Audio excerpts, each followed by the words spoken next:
Hello friends. तो इस video में मैं आपको बताऊंगा कि जब माइटोसिस और मियोसिस जो सेल डिवीजन होता है उसमें क्रोमोसोम नंबर और डीएनए अमाउंट किस तरीके से चेंज होता है। ये काफ़ी ट्रिकी कॉन्सेप्ट है जो कभी कभी ठीक से समझ में नहीं आ पाता है। तो बहुत ही सिंपल 4-5 स्लाइड्स में आई विल ट्राई कि आपको ठीक से समझ में आ जाए। अगर आपको फिर भी कोई डाउट रहता है तो आप ऑब्वियसली मुझे कमेंट्स कर सकते हैं और मैं उसको और डिटेल उसको देने के लिए I I will be ready. Okay. तो चलिए देखते हैं क्या होता है। तो हम शुरुआत करते हैं अ, उस फेज से जब सेल डिवीजन के लिए तैयार हो रहा है। इसको इंटरफेस कहते हैं, रेस्टिंग फेज कहते हैं। ठीक है ना। तो अब जैसा कि अगर आपने सेल डिवीजन थोड़ा सा पढ़ा हो तो आपको पता होगा कि सेल जब डिवाइड होता है तो एक से दो सेल बनते हैं। तो ऑब्वियस सी बात है कि उसको अपने अंदर जितने भी कॉन्स्टिट्यूएंट हैं उनको डबल करना होगा, तभी वो दो सेल में इक्वल जा पाएंगे। और डीएनए तो सबसे इम्पॉर्टेंट है क्योंकि डीएनए टोटली इक्वल हाफ में जाना चाहिए, अदरवाइज सेल्स जो बनेंगे वो डिफेक्टिव होंगे। तो इंटरफेस में, सिंथेसिस फेज में, इंटरफेस में 3 फेजेस होती है जैसा कि आपको शायद पता हो। तो एस फेज में डीएनए का डुप्लीकेशन होता है बेसिकली। तो यहाँ पे शुरुआत से शुरू करते हैं। ये मैंने एक सेल बनाया हुआ है और मतलब सेल बना के दिखाने की कोशिश की है। तो इसमें ये सेल मेम्ब्रेन है, उसके बाद न्यूक्लियस होता है। तो न्यूक्लियस में ये न्यूक्लियर मेम्ब्रेन है और ये न्यूक्लियोलस है और ये आपका क्रोमोसोम है जो जहाँ पे मैंने वायलेट कलर से दिखाया है। तो क्रोमोसोम जब नॉन डिवाइडिंग फेज में होता है, जब इंटरफेज में होता है तो वो जनरली क्रोमेटिन के फॉर्म में होता है। क्रोमेटिन इस वो बेसिकली एक कॉम्बिनेशन होता है यहाँ पे प्रोटीन और डीएनए काफ़ी एक कॉम्प्लेक्स टाइप के एनवायरनमेंट में एग्जिस्ट करते हैं। तो अगर आप माइक्रोस्कोप में डीएनए को देखेंगे इंटरफेस में तो आपको इस तरीके का लूज थ्रेड लाइक धागे की तरह क्रोमोसोम मतलब स्ट्रक्चर्स दिखेंगे जो कि बेसिकली क्रोमोसोम होते हैं। ठीक है ना। लेकिन मैं क्या कर रहा हूँ यहाँ पे थोड़ा सा, मैं ये क्योंकि हम केवल डीएनए की बात करने वाले हैं इस वीडियो में, तो मैं ये जो न्यूक्लियस का रीजन है इसको थोड़ा जूम इन कर रहा हूँ। अब मैंने केवल समझाने के लिए यहाँ पे इस तरीके से ये डीएनए बना दिया है। ठीक है ना। अब ह्यूमन सेल की बात अगर हम करें तो उसमें 46 क्रोमोसोम होते हैं, डिप्लॉयड होता है 23 पेयर्स। एक पूरा पेयर फादर से आता है, एक पूरा पेयर मदर से आता है। ठीक है ना। तो वो डिप्लॉयड कहलाते हैं। तो जैसा कि मैंने बताया, एक पेयर फादर से आता है, एक पेयर मदर से आता है। ठीक है ना। तो यहाँ पे मैं केवल दो क्रोमोसोम के थ्रू आपको समझाने की कोशिश कर रहा हूँ। इस तरह 23 पेयर्स होते हैं। ठीक है ना। इसलिए इसको डिप्लॉयड सेल कहा जाता है और इसको 2n से हम रिप्रेजेंट करते हैं। अब क्या होता है कि जब इंटरफेज आता है और सेल को पता है कि मुझे आगे जाके डिवाइड होना है तो वो इस डीएनए को डबल करता है। ठीक है ना। तो बेसिकली वो डबल करता है। एक चीज़ जो मैं आपको और बताना चाहता हूँ क्योंकि डीएनए अमाउंट के बारे में हम यहाँ पे डिस्कस करेंगे, तो जब ये इंटरफेज में होता है और सिंथेसिस फेज में होता है तो उस समय जो डीएनए का जो अमाउंट होता है अगर हम उसको सी से रिप्रेजेंट करें तो 2c होता है, क्योंकि हर क्रोमोसोम की दो कॉपी होती है तो उसको 2n लिखते हैं। इसी तरीके से अगर एक सी एक क्रोमोसोम के लिए है तो क्योंकि हर क्रोमोसोम की दो कॉपी है तो इसलिए उसको 2c लिख लेते हैं। ठीक है ना। तो हमारा मेजर फोकस इन्हीं दोनों चीज़ों पे रहेगा। ये है क्रोमोसोम नंबर और ये है डीएनए अमाउंट। ठीक है। अब क्या होता है, जैसा कि मैंने बोला कि सिंथेसिस फेज में ये जो डीएनए है इसकी एक कॉपी बनती है। ठीक है।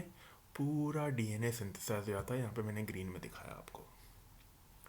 ठीक है। अब क्योंकि समझाने के लिए मैं इस पर भी आपको दिखा रहा हूँ, तो इस तरीके से ये एक कॉपी बन गई। अब ये अलग से एक और क्रोमोसोम नहीं कहलाएगा।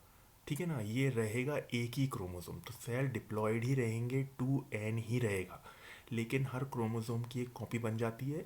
इसलिए जो डीएनए का कंटेंट है वो डबल हो जाता है। ठीक है ना। अगर पहले हम इसको सी बोल रहे थे, एक इसको क्रोमोसोम को सी बोल रहे थे, तो 2c हो रहा था। अब इसकी एक एक कॉपी बन गई, क्रोमोसोम नंबर चेंज नहीं होगा, ये अभी भी एक ही क्रोमोसोम कहलाएगा क्योंकि ये कहीं ना कहीं एक दूसरे में अटैच होते हैं और जब तक कॉपीज अटैच होती हैं वो एक ही क्रोमोसोम कहलाता है। ठीक है ना। तो यहाँ पे डीएनए का अमाउंट चेंज हो जाएगा। तो सिंथेसिस फेज में क्रोमोसोम नंबर तो 2n ही रहेगा, लेकिन जो डीएनए अमाउंट है वो हो जाएगा 4c। ठीक है। यहाँ तक होपफुली आपको समझ में आया हो। अब हम चलते हैं कि सबसे पहले माइटोसिस देखेंगे। माइटोसिस में क्रोमोसोम नंबर और डीएनए अमाउंट के साथ क्या होता है। ठीक है, लेट्स सी। तो सबसे पहले शुरू करते हैं, देखते हैं माइटोसिस में क्या होता है। ठीक है, तो ये आपका एक सेल रहा, डिप्लॉयड है, क्रोमोसोम नंबर 2n है, डीएनए अमाउंट 4c है, डबल हो चुका है जैसा कि मैंने बताया था। जब सेल डिवीजन शुरू होता है तो अब क्रोमोसोम थ्रेड की तरह नहीं रहते, वो कंडेंस हो जाते हैं और कुछ इस तरह दिखने लगते हैं अगर आप माइक्रोस्कोप में देखो। ठीक है ना। अब ये पूरी प्रेजेंटेशन और पूरे वीडियो में मैं क्रोमोसोम को केवल एक पेयर के थ्रू समझा रहा हूँ। ऐसे 23 पेयर्स होते हैं। ठीक है ना। एक फादर से आता है, एक मदर से आता है, पहले ही बता चुका हूँ, फिर से बता रहा हूँ।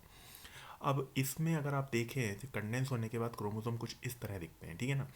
अब इसमें आप देखें तो एक कॉपी पुरानी वाली है और जो नया डीएनए बना है वो है, और ये आपस में कनेक्टेड रहते हैं। एक ब्लैक डॉट मैं आपको दिखा रहा हूँ, तो ये होता है बेसिकली सेंट्रोमेयर। ठीक है ना। ये क्रोमोसोम पे एक डिस्क साइप एक बेसिकली कर्वेचर होता है जिसको काइनेटोकोर कहते हैं, और सेंट्रोमेयर भी वहीं पर होता है। ठीक है ना। तो ये दो जो हैं पार्ट्स या डीएनएस, ये आपस में कनेक्टेड होते हैं सेंट्रोमेयर पे। इंडिविजुअल ये जो होता है क्रोमोसोम का, जिसमें एक डीएनए की कॉपी होती है, उसको हम क्रोमेटिड्स कहते हैं। ठीक है ना। सिंपल सी बात है, इसमें कंफ्यूज होने की ज़रूरत नहीं है। और जब तक ये दो कॉपीज आपस में सेंट्रोमेयर के थ्रू कनेक्टेड हैं, तब तक ये एक ही क्रोमोसोम कहा जाएगा। बस इतना याद रखिए, आपको कभी कोई दिक्कत आएगी ही नहीं। ठीक है ना। ये क्रोमोसोम नंबर और डीएनए अमाउंट के कॉन्सेप्ट को समझने में। ठीक है। अब क्या होता है माइटोसिस में, जब डिवीजन की फेजेस आती हैं और वो आगे बढ़ता है, तो डिवीजन के लिए ये क्रोमोसोम जाके इक्वेटर पे अलाइन होते हैं मेटाफेज में। डीएनए अगर सेल डिवीजन अगर आपने थोड़ा सा स्टडी किया हो तो उसमें आपको पता होगा। तो उसमें क्या होता है कि ये जो क्रोमोसोम है ये इस तरह अलाइन हो जाते हैं इक्वेटर पे जाके। इक्वेटर वो है यहाँ से सेल फाइनली जाके इस तरीके से डिवाइड होता है। ठीक है। तो ये इस तरीके से इक्वेटर पे यहाँ पे अरेंज हो जाते हैं। अब इसके बाद क्या होता है माइटोसिस में, ये जो सेंट्रोमेयर है इसका डिवीजन होता है। यहाँ पे मैंने साइज थोड़ा छोटा कर दिया था इसमें आपको दिखाने के लिए।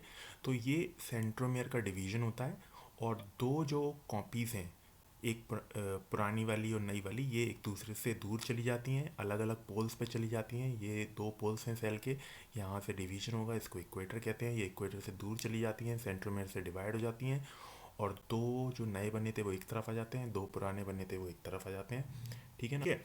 और जब दो सेल बनते हैं तो उसमें दो क्रोमोसोम पहुंच जाते हैं, जो एक मदर से आया था वो, एक फादर से आया था वो, और इस तरीके से ये सेल आपके डिप्लॉयड ही रहते हैं। लेकिन क्योंकि यहाँ पे जो टोटल डीएनए था वो हाफ हाफ डिवाइड हो गया है। ठीक है ना। आप यहाँ पे देख रहे होंगे, यहाँ पे अगर यहाँ पे चार ये क्रोमेटिड्स थे तो अब केवल दो दो चले गए हैं। ठीक है ना। लेकिन इंडिविजुअल क्रोमोसोम्स अब क्रोमोसोम कहलाने लगे हैं, इसलिए क्रोमोसोम का नंबर चेंज नहीं हुआ है। लेकिन क्योंकि चार से दो दो हो गए हैं तो टोटल डीएनए जो है वो अब 2C हो गया है। ठीक है ना। तो इस तरीके से माइटोसिस में जब डिवीजन शुरू होता है तो क्रोमोसोम नंबर 2n रहता है, और डीएनए अमाउंट 4c कहलाया जाता है। ठीक है ना, according to the concept which I just told you. ठीक है ना। लेकिन जब डिवीजन के बाद जो दो सेल बनते हैं तो क्रोमोसोम नंबर ऑब्वियसली चेंज नहीं होता है, बट डीएनए अमाउंट हाफ हो जाता है, क्योंकि जो दो क्रोमेटिड्स थे पहले, जो नए डीएनए सिंथेसाइज हुए थे, वो अपने अलग अलग दो सेल्स में बढ़ जाते हैं। तो जो क्रोमोसोम है, जो डीएनए अमाउंट है, तो बेसिकली उनका सेपरेशन हो जाता है और अब वो 2C की तरह रिप्रेजेंट होते हैं। तो अगर आपसे कोई क्वेश्चन पूछे कि माइटोसिस में बिगिनिंग में जब सेल डिवाइड होने आता है उसके कंपैरिजन में जब डॉटर सेल्स बनते हैं उनमें कितना डीएनए होता है, तो आपका सीधा सीधा आंसर होना चाहिए कि हाफ हो जाता है। ठीक है ना। क्रोमोसोम नंबर हाफ नहीं होता है, डीएनए हाफ हो जाता है। ठीक है। तो ये रही माइटोसिस की बात। अब हम देखते हैं कि मियोसिस में क्या होता है, दैट इज़ मोर इंटरेस्टिंग। तो मियोसिस में क्या होता है, मियोसिस में भी ऐसा ही होता है, शुरुआत उसी कंडीशन में होती है। डिप्लॉयड सेल होते हैं और जो इंटरफेस से डबल हो चुका होता है डीएनए, और इस तरीके से क्रोमोसोम दिखने लगते हैं जब सेल मियोसिस में पहुंचता है। ठीक है, कंडेंसेशन के बाद। अब यहाँ फिर से मैं फादर और मदर का एक पेयर लेके समझाने की कोशिश कर रहा हूँ। ऐसे 23 पेयर्स होते हैं ह्यूमन सेल्स में। मैं आपको पहले ही बता चुका हूँ, just for clarity I am telling you again. अब मियोसिस में प्रोफेज 1 आता है, अगर आपने सेल डिवीजन थोड़ा सा पढ़ा हो तो उसमें क्या होता है कि क्रोमोसोम की पेयरिंग होती है, सिनेप्सिस होती है, ये जाइगोटिन स्टेज में होती है। तो उसके कारण क्या होता है कि ये जो दो क्रोमोसोम होते हैं, ठीक है ना, ये दो क्रोमेटिड हैं, इसमें सेंट्रोमेयर से जुड़े हुए हैं, कहलाएगा एक ही chromosome. I am just repeating the information. अब इसमें क्या होता है, पेयरिंग होती है। पेयरिंग का मतलब क्या होता है कि ये दो क्रोमोसोम आपस में पास में आ जाते हैं, ठीक है ना। तो इस तरीके से ये क्रोमोसोम मूव करेगा और पास में आ जाएगा। अब जब मेटाफेज आती है तो वो यहाँ पे इस तरीके से अलाइन हो जाते हैं, ठीक है ना, इस तरीके से आप देख रहे हैं। और क्या कहते हैं, मेटाफेज के बाद जब एनाफेज आती है, तो मेटाफेज में तो सेल में एलोंगेशन नहीं होता है, लेकिन एनाफेज में सेल एलोंगेशन होने लगता है। और एनाफेज में ना ये दोनों एक दूसरे से मूव कर जाते हैं, ठीक है ना। अब यहाँ पे आपने, ये सबसे बड़ा डिफरेंस है। यहाँ पे क्या है कि पूरा का पूरा दो क्रोमेटिड के साथ क्रोमोसोम सेपरेट हुए हैं, जबकि माइटोसिस में एक सेंट्रोमियर का डिवीजन हो जाता है यहीं इसी स्टेज पे, ठीक है ना। तो एनाफेज वन में जो पेयरिंग होती है, एनाफेज वन में जो पेयरिंग हुई हुई होती है प्रोफेज वन में, उसके कारण जो यहाँ पे सेंट्रोमेयर का बेसिकली डिवीजन नहीं हो पाता है एनाफेज में। नहीं होता है, हो पाता नहीं, नहीं होता है। For for the reason to decrease the chromosome number, ठीक है ना। तो यहाँ पे ये एक दूसरे से दूर चले जाते हैं as a two chromatid unit, ठीक है ना। और इसमें फादर का एक तरफ आ जाता है और मदर का एक तरफ आ जाता है। जबकि उसमें क्या हो रहा था, उसमें फादर और मदर की जो कॉपीज बनी थी वो केवल अलग अलग हो रही थी। ऐसा नहीं हो रहा था कि एक साइड फादर का पूरा पहुंच जाए, एक साइड पूरा मदर का पहुंच जाए।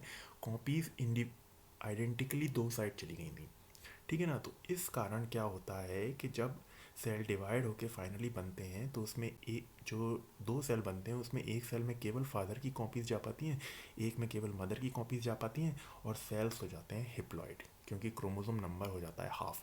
या हम दो क्रोमोसोम से चले थे और एक क्रोमोसोम पर रह गए, इसलिए इनको हैप्लॉइड बोलते हैं, जिसको एन से रिप्रेजेंट करते हैं।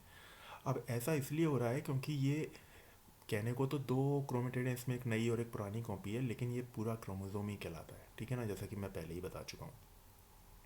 ओके, तो इस तरीके से ये क्रोमोसोम नंबर हो जाता है हाफ। अब यहाँ पे देखते हैं डीएनए अमाउंट का क्या होता है। तो DNA amount as you can see, यहाँ पे ऑब्वियसली दो क्रोमोसोम थे, एक एक रह गए, तो डीएनए अमाउंट भी हाफ हो जाएगा, ठीक है ना। तो उसको यहाँ पे ये 4C था, तो ये 2C हो जाता है।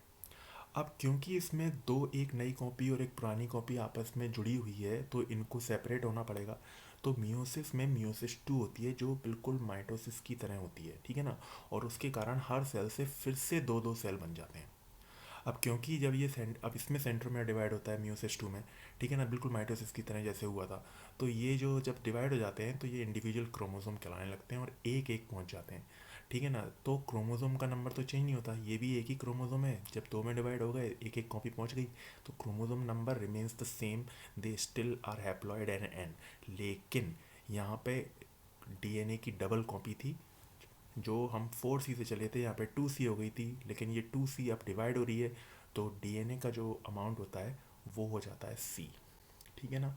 तो अगर आपसे अब कोई पूछे कि मियोसिस टू के बाद जो सेल्स बनते हैं उनमें डीएनए का अमाउंट एज़ कंपेयर टू जब सेल्स डिवीजन में शुरू हुआ था उसके कंपैरिजन में कितना होता है, तो आपका आंसर होना चाहिए 1/4, ठीक है ना, 1/4।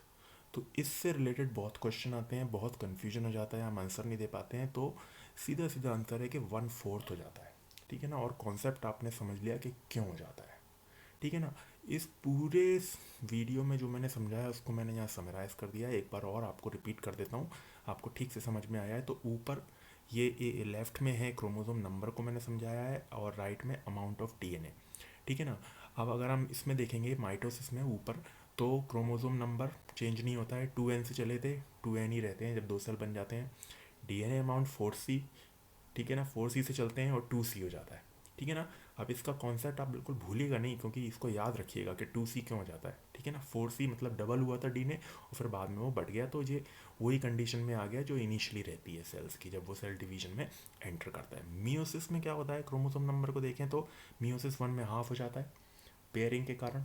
पेयरिंग होती है और वो दो क्रोमेटिड वाला जो एंटिटी होती है वो आपस में सेपरेट हो जाते हैं, ठीक है ना। एक सेल में फादर का चला जाता है, एक में मदर का चला जाता है, क्रोमोसोम नंबर हो जाते हैं हाफ। उसके बाद क्योंकि वो दो क्रोमेटिड आपस में जुड़े हुए हैं, उनको सेपरेट होना है, तो फिर से डिवीजन होता है, तो इसलिए वो जो अब उसके जब वो डिवीजन हो जाता है तो वो इंडिविजुअल क्रोमोसोम कहलाने लगते हैं, तो क्रोमोसोम नंबर चेंज नहीं होता है, इससे सिंपल माइटोसिस होती है मियोसिस टू।